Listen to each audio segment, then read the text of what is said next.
Hi, my name is Keishla Pettit, and today I'm going to share Duplex land facts with you. This is the quick and dirty version. If you want more details than what's covered here, be sure to check out the link in the description box.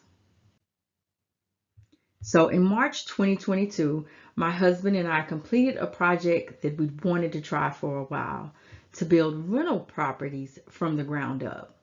We built two duplexes, and it was a great addition to our small portfolio. It also added four more doors to our property management responsibilities. That's something that I don't think I fully understood the implications of when we initiated the project, but I digress. I can honestly say that this was by far the most exciting work project I've ever had the privilege of experiencing. It was great fun to watch something go from mental concept to paper to 3D. I also enjoy working with my hands, and so I got to do a little of that too. I will share more about that journey here with you guys, and I welcome your questions and experience as well. Thanks for joining. So let's talk surveys. Both the architect and the bank required a survey. We had a fairly recent survey from the previous owner, so we did not have to purchase a new one, but we did have to get the property repinned.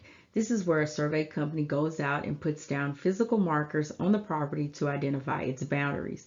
We paid $280.63 for that. If we would have had to purchase a new survey, the prices start at $450 and they go by size, location, and what's sitting on the property. There are two types of surveys. There's lot and block, which is typical for your recorded subdivisions. Then there's meets and bounds, which is used for land that is in an unrecorded subdivision. I will likely talk about this in a future video, but I'll just take a second and mention it here as well. We also had to get a form survey, and this is a required inspection before the cement is poured, where they make sure that the form boards are correctly placed on the property. We paid $388.88 for this. Let's talk about deeds. Naturally, the deed has to be in your name if you're getting a construction loan.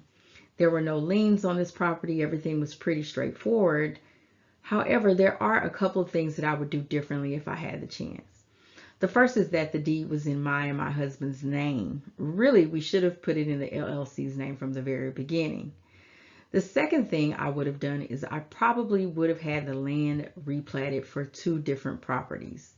Currently, we have two duplexes sitting on one piece of property, and even though we only financed the build of one of those structures, the lien really sits on both structures because the property is not platted for two. And I think it would have been a nice option should we want to sell, or if we just wanted to refi on one, or if we wanted to leave our kids one structure each. They could do what they want to do with them independently of each other. So that's another thing that I would have done differently if I had to do it all over again. Of course, before you purchase a property, you always want to check for deed restrictions. You do this with the county where the property is located. Deed restrictions may have been put in place by local governmental entities or by property owners associations. Always check prior to purchasing your property to make sure that it's right for your project and what you're trying to do.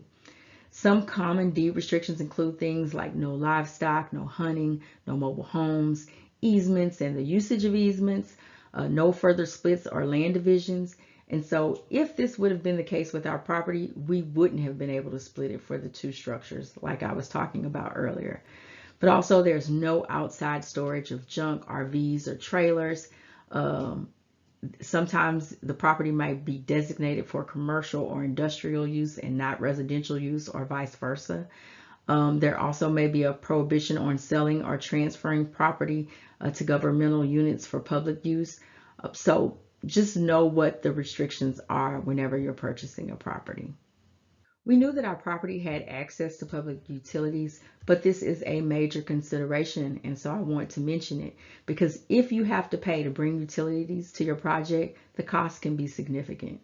To check on water and sewer, you would call the county's planning and zoning or their building department. For power, call the local power company that serves the area. So just some final notes. Other considerations for the land is to check out the neighbors. If I started another project, I would definitely go and introduce myself to the neighbors in the very beginning before we do anything. We did meet the neighbors early on the project, but not before one of them called the city about noise, about debris, etc. I know that you can't win them all over, but I do believe introductions go a long way. My husband and I worked hard to keep the property clean during construction, to be good neighbors to them. This was an added cost because before we put the large dumpster out, we paid someone to pick it up and haul it off, or we did it ourselves. I'll talk more about this in future videos. Lastly, I would say pay attention to the general condition of the roads getting to your property. The roads getting to our property were very narrow. And let me tell you, we had a time with those cement trucks getting in and out. That might have been one of the most stressful days of the whole project. Not playing. Here, let me share some video with you. So yeah, check out what these cement trucks have done to this road. So this was all pretty flat. And now, as a result of the cement trucks backing in, they've created these deep ruts.